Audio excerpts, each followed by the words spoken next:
This is Gabby Rose, and her dream job is actor. Gabby met with Connie Jo Seacrest, a working actor.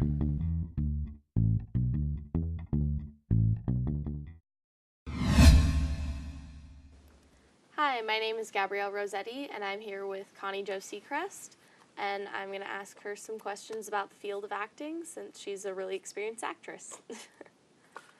Hi. Hi.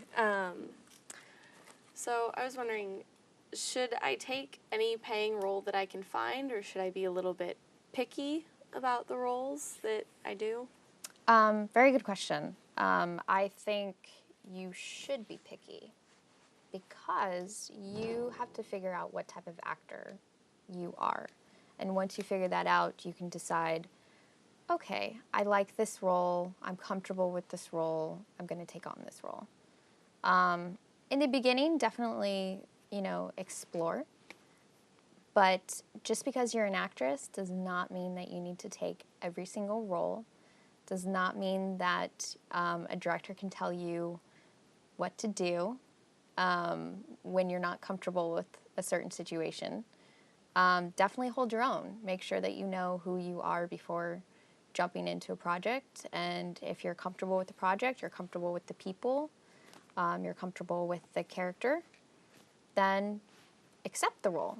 But yes, you do not need to select everything, and you shouldn't be selecting everything. You should be very selective because you want to present yourself as a well-rounded actor, and you don't want to do roles that don't fit you or that you feel uncomfortable with because it's not gonna come out very good on camera. Okay. That actually goes perfectly into my next question. What's your opinion on doing nudity scenes? Is it worth it to do, or if you're trying to become an established actor, is it something that you really should try to stay away from? I believe that nudity is not necessary in films. It really isn't. So it depends on your comfortability level with your body. I will read some films and they'll just throw in nudity for no apparent reason, and it's kind of like, well, I'm not really interested in doing something like that, unless it's very imperative to the story of your character or the overall story of the film. But that is entirely up to you and your comfortability. But you do not need to do nudity in order to be a well mainstream actress. Right. And if I don't like something in a script, like if I have a problem with something that they're asking me to do, how should I best approach that? Definitely be honest with your producer and your director. There's nothing better than honesty to let them know that you're uncomfortable with something. Most producers and directors I've worked with, they're very nice about things. If you come up to them and be like, hey, this little part in the script, I'm not feeling it. I'm not comfortable with it. Can we maybe work this out? Can we maybe change it to where I have that comfortability? Never be afraid of that. You want to make sure as an individual that you're comfortable with everything that you do. So don't be afraid to raise your hand and ask questions and try to work things out with your director and producer. All right, thank you. At what point do you think I should get an agent? Like, how far should I be into it before I go, okay, I should have somebody helping me do this? Well, it depends on how far you want to go with your career. And that's what you need to figure out. There's some people that kind of like to do acting for fun as a hobby on the side. And if you're doing it for fun on the hobby on the side, then you don't need an agent. But if this is something that you're interested in doing for a career, for your lifetime, you're interested in, making this a full-time job, I would say do a couple of, student films in the beginning, get some experience, get a resume behind you, get a demo reel behind you, and then go to an agent and be like, hey, I'm ready to go on to the next level of professionalism with my acting. Okay, thank you.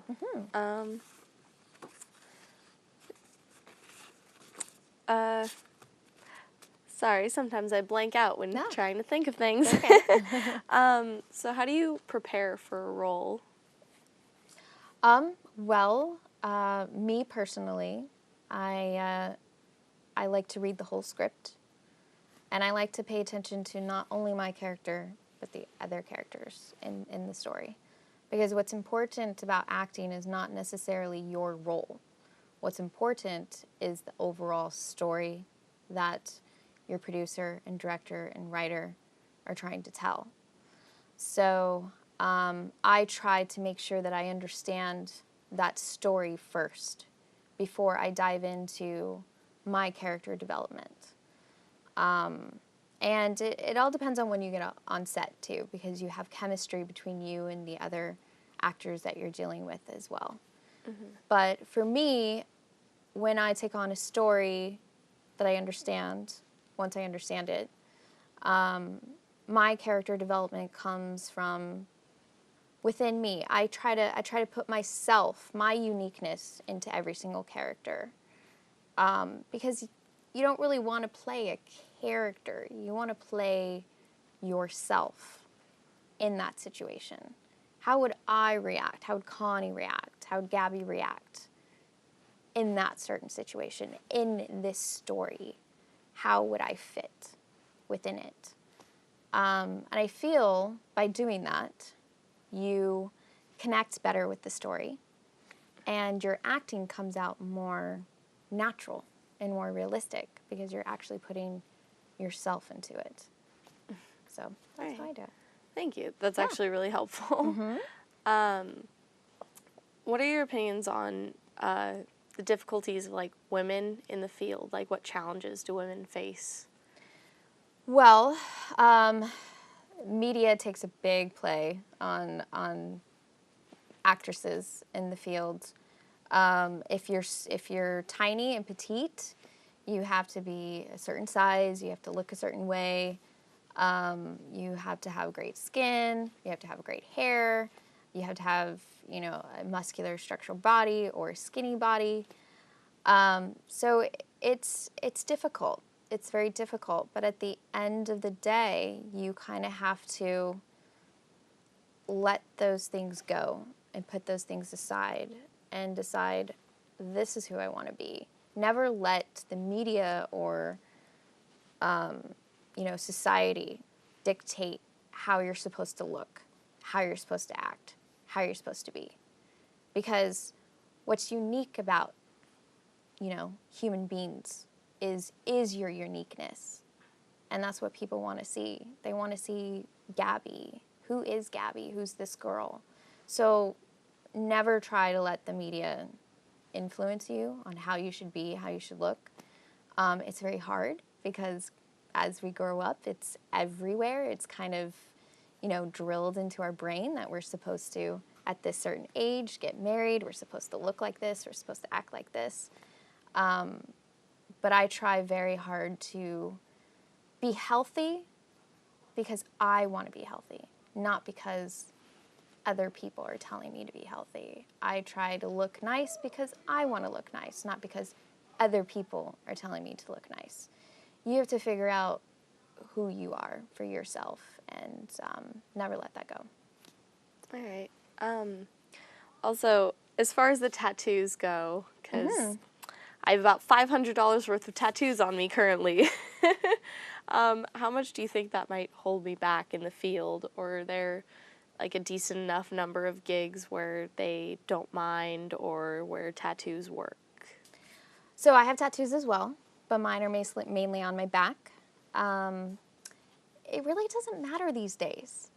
Look at Angelina Jolie. Angelina Jolie has tons of tattoos. Does she really? She has tons of tattoos, but do you see those in her movies? No, you don't, because technology these days has grown so significantly that they can take that out in post, or they can airbrush you. I've gotten airbrushed before on my back because they didn't want to see the tattoos, so they just simply put makeup over it. So I don't think it matters anymore these days because, like I said, Angelina Jolie, you wouldn't even know that she has all these tattoos until you actually see her in public. So, yeah, I don't think it matters. Thank you. I've had a lot of people tell me, like, oh, you're going to be an actor. You have that giant thing on your arm. Like, yeah. There's definitely ways of covering it up. Yeah, and there's roles that will call for tattoos. So Yeah, I've seen a couple of ones that are like tattoos preferred. Like, really? They almost never say that. Exactly. So you can submit yourself for those type of roles if you want to. But again, it really comes down to what type of actress are you trying to be? You know, if you're trying to be the romantic girl next door type of actress, then yeah, probably not having a whole bunch of tattoos and piercings is going to work for you. Do you know what I mean? But there's ways around that, like I said, with makeup and post-production. So just be just be yourself. Be who you are. Be an individual. Thank you. I think that was actually all my questions. Okay. It was really good talking to you, though. Thank you. Talking to you. Awesome. No problem. Next, Gabby met with Dove Hassan for some audition tips. Hi.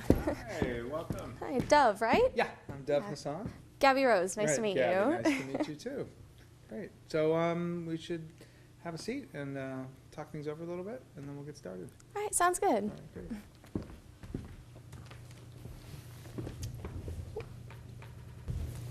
So, Gabrielle, tell me a little bit about yourself. Well, I've been in culinary school for about a year and a half now, and I really enjoy acting a lot. I was in a play in senior year of high school, and that was where I realized that, you know, acting just sort of makes me come out of my shell a lot. I had really bad anxiety and still do have a little bit, and when I get on the stage, it's a lot easier for me to just talk and not worry so much about what people are thinking. All right, nice. So what sorts of projects have you done, roles have you played, whatever, what sorts of experiences have you had so far? Well, I've worked for about a year now at a cool place called the San Francisco Dungeon that's on Fisherman's Wharf in San Francisco. It's an interactive theater experience based off the dark history, and you get to play all these spooky, kind of evil characters. It's really fun. Today, what do you want to work on? What's your overall purpose for the work, and then specifically, what do you want to do? I'm hoping to better my acting a little bit and get better at the monologues I do. Okay, great. So I think the way we should get started is, first off, let me just see the whole thing through. I won't stop you or anything, and I'll see the whole monologue. Just do it as you do it. I'm not too worried about the introduction, but if you can just, do the usual. Just say your name and the name of the piece, and then do the monologue, and then we'll go through and we'll see what there is to work on. All right, sounds good. Great. I'm Gabby Rose, and this is a monologue from the play Our Town. I don't like this whole change that's come over you in the last year. I'm sorry if that hurts your feelings, but I've got to tell the truth and shame the devil. Up to a year ago, I used to like you a lot, and I used to watch you as you did everything because we'd been friends for so long. And then you began spending all your time at baseball, and you never stopped to speak to anybody anymore. Not even your own family you didn't. And George, it's a fact, you've got awful conceited and stuck up. And all the girls say so. They may not say it to your face, but that's what they say about you behind your back, and it hurts me to hear them say it. I'm sorry if that hurts your feelings, but I can't be sorry I said it. Great. I think it's in pretty decent shape. I want to go further with the idea that you're so superior to him. Just like this is, it's a little bit of schoolyard stuff, right? Whether you believe that underneath or not, like he's an idiot. I mean, just put him down. George, you're, oh my God, I cannot, just really belittle him as much as you can. All right? Okay. I don't like this whole change that's come over you in the last year. Too sensitive. Less sensitive. Okay. George, I'm going to use a curse word. Can I use a curse word? George, you're a jerk. Say that. Did you call him a jerk? Seems safe. Start with that. Use that word. George, you're a jerk. Don't move your feet. Plant your feet. Okay. George, you're a jerk. Put your hands on your hips. George, you're a jerk. There you go. Do it again. George, you're a jerk. Yeah. Do it one more time. George, you're a jerk. Yeah, keep going. George, you're a jerk. Keep going with the monologue. Yeah, Okay. good. No, you're doing good. Stay Okay. locked in. Don't you just own it. You're doing great. Keep your feet planted. Okay. George, you're a jerk. I don't like this whole change that's come over you in the last year. I'm sorry if that hurts your feelings, but I've got to tell the truth and shame the devil. Up to a year ago, I used to like you a lot. Okay, fold your arms. Okay. You're so superior. Be totally superior to him. You know, I used to like you. You used to be cool, but now you're nothing. Okay. Give him some attitude. Do you want me to start from the top again? No, go from right there. Okay. Up to a year ago, I used to like you a lot. And I used to watch you as you did everything because we'd been friends for so long. And then you began spending all your time at baseball, and you never stopped to speak to anybody anymore. Not even your own family you didn't. Great. Very nice. Good. How does it feel for you? Anything feel different or shifted for you? Yeah, I liked having the different kind of emotional ways to go with it, you know? Because there's the like more anger, and then there's the more conceited, stuck-up way. So yeah, I like having the differences.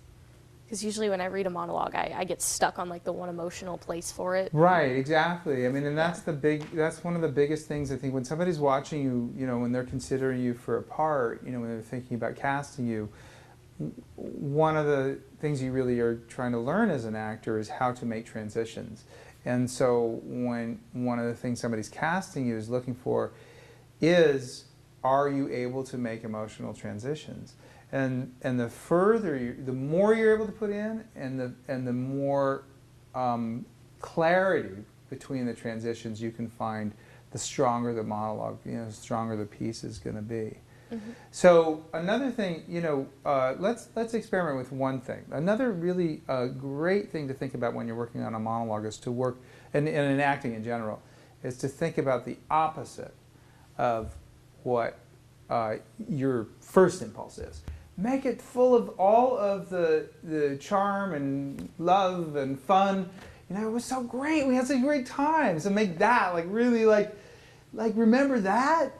Okay. So be in that place as though all of a sudden you're in that sort of a moment in time of enjoying each other. Okay. Okay.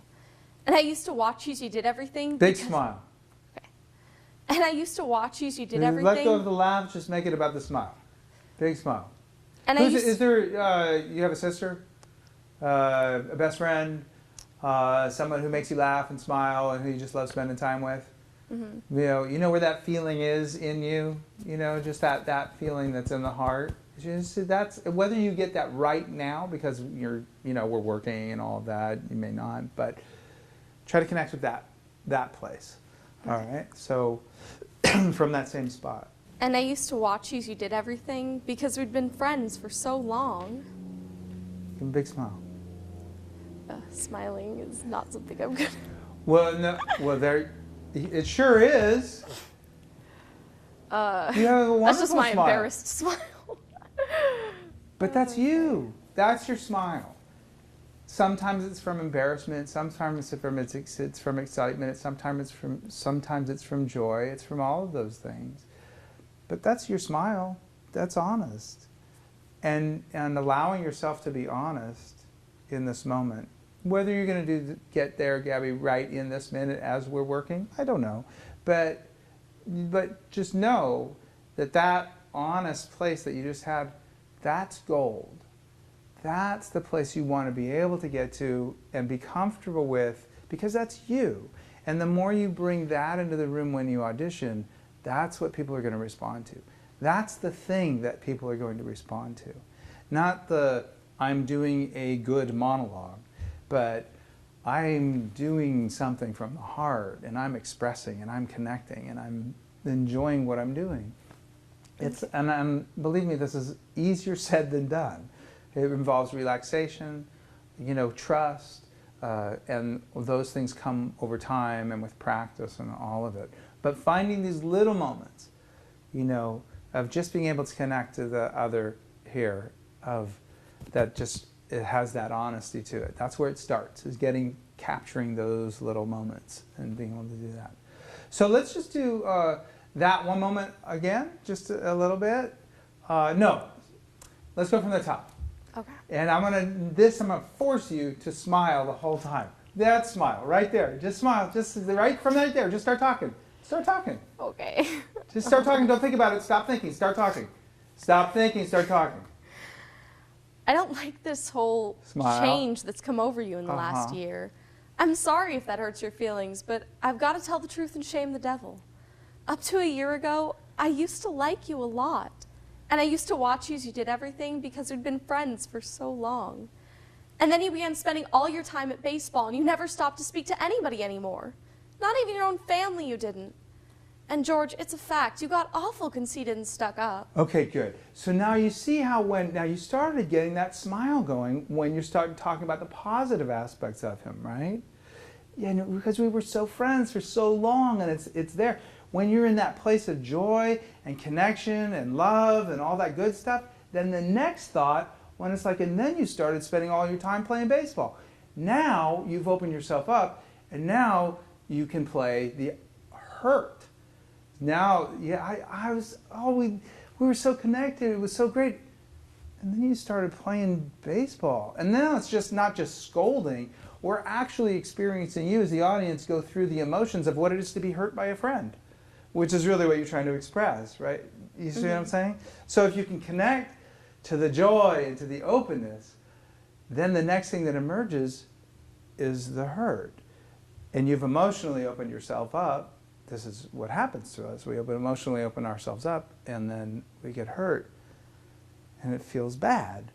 And then that becomes an honest place of emotion too. And now, as you, as storyteller, have taken us on a ride from one true emotion to a different true emotion. And that's what I'm talking about. And when you can start developing that sort of a transition, now the person who's looking at casting goes, oh, okay, this person is hitting truth in multiple places and taking me through a path.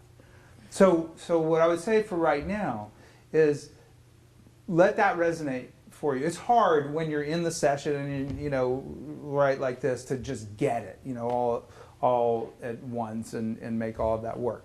But I can see you understand what I'm talking about. So the thing for you is just now, you as a creative person, spend your time processing it, and as you practice it, start applying that as you can to the work that you're doing. That's your work going forward. And then what I would say is in the next session when we were working, is then that's what I'd be starting to look for. Is okay, how are we doing with that? And then let's find other nuggets in there. Where are some other, these other true emotional places that we start connecting with? All right. Okay. Great work. Thank you. Nice. Thank you very much. Oh yeah, a little bit. All right. It was nice meeting you. Yeah, you too. Take care. Good luck. Gabby, were you nervous going into this? Very. I always get nervous performing in front of people. And how do you feel you did now that it's finished? I think I did fairly well. It was nerve-wracking. I really liked the advice he gave me on finding the different emotional places, because that is one monologue that I've always thought of as just having this one emotional state through most of it. And so it was really helpful to kind of branch out from that and do other things. And I think it's going to really help me in future auditions.